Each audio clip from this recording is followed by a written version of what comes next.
네, 육군 제2작전사령관의 부인이 공관 근무병을 마치 하인처럼 부렸다고 시민단체가 고발했습니다. 가족 빨래나 청소를 시키고 마음에 들지 않는다고 폭언까지 했다는 건데요. 네, 파문이 커지자 사령관은 결국 전역 지원서를 제출했고 송영무 국방장관은 공관병 제도를 없애라고 지시했습니다. 이 실태를 직접 폭로한 군인권센터 임태웅 소장과 함께 자세한 얘기 나눠보겠습니다. 어서 오세요. 어서 오세요. 안녕하세요. 예. 자, 지금 사건이 알려지면서 이 공관병이냐, 머슴병이냐, 뭐 이런 이야기가 나오고 있습니다. 어쨌든 일부 사실로 확인된 만큼 지금 국방부가 감사에 착수를 했죠. 네, 오늘부터 감사에 들어갔습니다. 네. 뭐 저희가 이제 폭로를 하고 사실상 이 부분을 지금 오늘까지 3차 그 보도 자료를 냈습니다. 그러니까 오늘 이제 그 오전에도 저희가 출근해서 이렇게 보도 자료를 오전 8시에 냈는데요. 네. 오전에 출근하니까 또 제보가 또 복수가 들어오는 겁니다. 추가 제보가. 예, 그래서 이것도 사안이 좀 심각해서 추가 이제 3차 보도 자료를 냈는데요. 네. 뭐 이제 오늘 아침까지 이제 전해진 보도 자료 내용을 보면 그 전자팔찌를 채워서 필요할 때마다 배를 눌러가지고는 호출을 해서 물도라든지 잔심부름을 시키는 것으로 파악되고 있습니다. 예, 그 부분은 저희가 잠시 뒤에 다시 한번 자세히 좀 짚어보겠습니다. 네, 논란이 되고 있는 대장부인의 갑질 의혹 사례를 봤더니 도를 넘어서 한참 넘어서는 수준이었습니다. 먼저 화면부터 보시죠. 육군 제2작전사령부입니다. 박모 사령관과 부인, 가족들은 부대 안 공관에서 지내고 있습니다. 그런데 사령관 부인이 지난해 공관 근무병들에게 가족들의 빨래며 다림질, 화장실 청소까지 시키며 부당한 대우를 했다는 제보가 접수됐습니다. 사령관 부인이 소파와 바닥에 떨어진 발톱과 각질을 치울 것을 지시했다거나 명절날 들어온 썩은 과일을 근무병에게 집어던지는가 하면 일을 못한다며 발코니에 40분 동안 가둬놨다는 증언도 나왔습니다. 네, 사실 이제 저희가 보도를 위해서 요약한 부분이 있는데 아마 저 내용 말고도 훨씬 더 심한 내용이 담겨 있을 거라고 생각이 듭니다. 네. 어떻게 직접 내용을 접한 분으로서는 어떻게 좀 설명해 주실 수 있을까요? 처음에 저희가 작년부터 이 제보가 한 사람으로부터 들어온 것이 아니라 복수로 들어왔습니다. 네. 이제 이 가해자가 누군지를 밝히지를 못하는 겁니다. 네. 왜냐하면 높은 사람이다. 네. 익명을 보장해달라. 네. 그리고 이게 알려지면은 자기가 불이익을 너무 크게 받을 것 같다라고 해서 복수가 들어왔고 저희가 올해까지 여러 차례 들어와서 이게 별건인 줄 알았는데 저희가 취합을 해서 역추적을 하니까 현재 둘째 아들이 현역병인 그 사성 장군은 이작전 사령관 한 분밖에 안 계셨습니다. 예. 그래서 저희가 이제 더 추가로 다른 군 내부의 제보자들과 그리고 공익 제보자들을 통해서 사실 확인하고 저희가 이제 이 사건을 폭로하게 되었습니다. 네. 앞서도 저희가 봤지만 상당히 충격적이에요. 네네. 그 중에서도 특히나 이렇게 그 공관병들에게 전자팔찌를 채웠다는 거는 무슨 내용인가요? 그 식당을 가면은 이제 이게 호출벨을 누르면은 통상적으로 숫자가 뜨면서 이렇게 다 울리도록 되어 있는데요. 그게 아니라 전자팔찌를 채워서 이제 팔찌를 찬 사람만 이 음을 듣게끔 하는 이제 진동을 울린다거나 아니면 테이블 번호가 쓰여진다거나 그런 식으로. 예, 왜냐하면 이 집이요 2층으로 되어 있습니다. 예, 그래서 160평 정도 되니까 위층에 기거하면 이제 일일이 내려와서 이제 부르기가 귀찮으니까 배를 누르면은 제각 올 수 있도록 했는데요. 저희가 오늘 추가로 확인해본 바에 따르면. 이게 방전이 되어서. 그렇죠. 충전을 계속해서 지속적으로 해야 되죠. 배를 눌렀는데 안 오니까 이제 폭언을 하면서 한 번만 더 그러면 영창 보내버리겠다고 이야기하는 사례도 있었고요.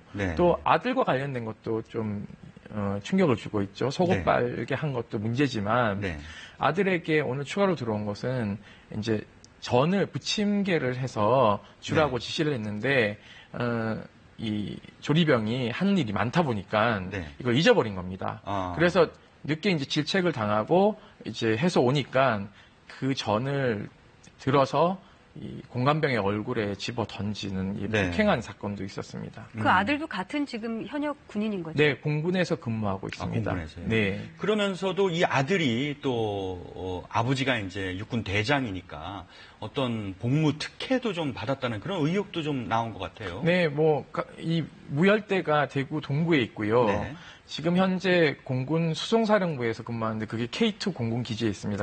같은 동구에 있죠. 예. 그러니까 차로 가면 한 10분 정도 거리에 있죠. 이것도 뭐 특혜라고 볼 수 있고요. 예. 무엇보다도 이제 훈련병 시절은 모든 것이 통제가 되지 않습니까? 그렇죠. 유일하게 할 수 있는 거는 손편지밖에 없는데요. 밤마다 전화해서 소대장 핸드폰으로 전화를 하셔가지고 부인께서 아들 바꾸라고 하고 아들하고 통화를 한참 하는 사실상 굉장히 특혜죠. 왜냐하면은 6주 훈련 받는 동안 굉장히 사회로부터 단절되고 고립하는 이유 자체가 훈련에 좀 더 집중하기 위함인데 네. 그렇다면은 누구는 그 소대장이 핸드폰으로 매일 밤 어머니랑 전화 통화를 하고 다른 사람들은 정말 어머니하고 아버지하고 보고 싶어서 전화 한 통 못하는 이런 뭐 특혜도 네. 누린 것으로 파악되고 있습니다. 네.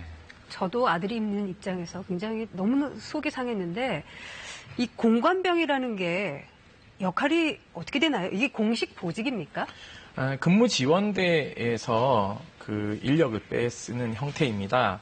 공관병에 대한 규정은 육군 규정 120, 그러니까 인사 관련 규정에 있습니다. 예. 여기에서도 공관병에 대한 사병화를 금지하는 규정들이 있거든요. 예. 공관병의 역할은 식사를 마련하고 그리고 지휘 통제실과 연락을 끊임없이 잘 소통할 수 있도록. 왜냐하면 북한이 미사일 쏘았을 경우에 네. 유사시 지휘관이 새벽 1시, 2시, 3시건 나와야 되는 상황이니까요. 네. 그런 상황들에서 공관병이 지휘관이 혹시 뭐 이렇게 아프거나 잠에서 못 깨어나면은 네. 깨워서 지휘 통제실로 갈 수 있게끔 하는 어떻게 보면 비상 연락망의 하나의 수단인 것이죠. 네. 그리고 좀 더 공적인 일을 잘 하라는 뜻에서 네. 가사 도우미 역할을 조금 하는 것입니다.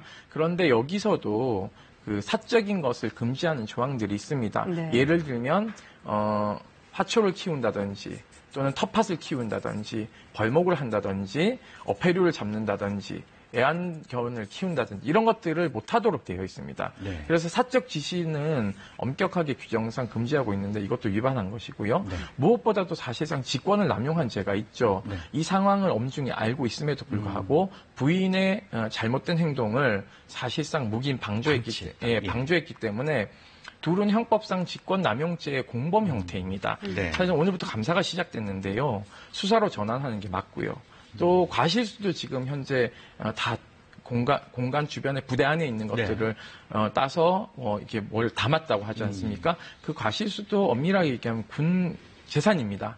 네. 그렇기 때문에 이것도 절도죄에 해당되기 때문에 네. 이것도 재판을 받아야 되고 또 나머지 부분에 대한 가혹행위 부분도 있지 않습니까? 이것도 많은 분들이 잘못 생각하고 있는 건 부인은 죄를 질 수 없지 않느냐라고 하는데 사실 엄밀히 얘기하면은 뭐 박근혜 최순실 사이도 공범관계가 형성되듯이 그렇게 형성되는 거라서 저는 이제 형사사건으로 전환해야 되고 저희가 지금 고발장도 검토 중에 있습니다. 그리고 전역 지원서는 사실은 전역을 하는 게 아니라 전역을 보류시키고 형사사건에서 수사를 해서 형사처벌 후 징계를 해야 되는데요. 문제는 전역 지원서를 낸 이유는 딱 하나입니다. 네, 그 부분은 잠시 뒤에 한번 짚어보도록 하고요. 네, 자, 먼저 이번 사안에 대한 국방부의 입장을 먼저 잠깐 들어보겠습니다.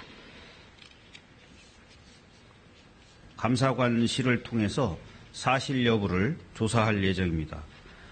국방부는 그 조사 결과에 따라 엄정하게 조치할 것이고 공관병 운영 필요성 등 제도 전반을 검토해서 개선 방안을 마련할 것입니다.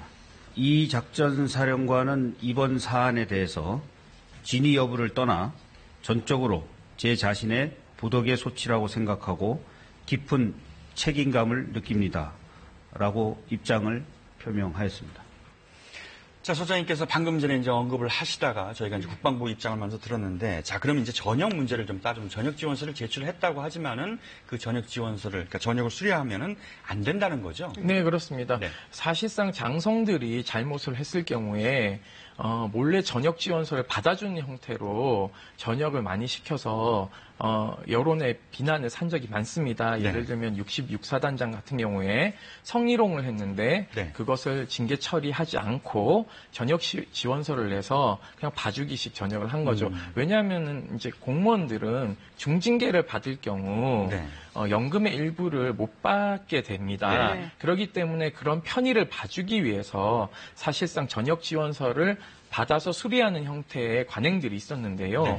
이런 나쁜 관행은 이번에 근절돼야 된다고 보고 있습니다. 왜냐하면 그 연금 자체도 세금이기 때문에 그렇죠. 국가를 위해서 충성을 하신 분들에게는 훈장도 주셔야 되고 포상도 해야 되지만 잘못한 분들은 엄중하게 문책해서 죄를 다 물어야 된다. 저희는 네. 그렇게 판단하고 있습니다. 네. 그래서 소민무 국방장관이 일단 자신의 공간에 있는 근무병부터 이제 좀 철수를 시키겠다고 했고, 공관병을 없애고 민간인으로 대체해서 고용하자고 했는데 이 부분은 어떻게 보시나요?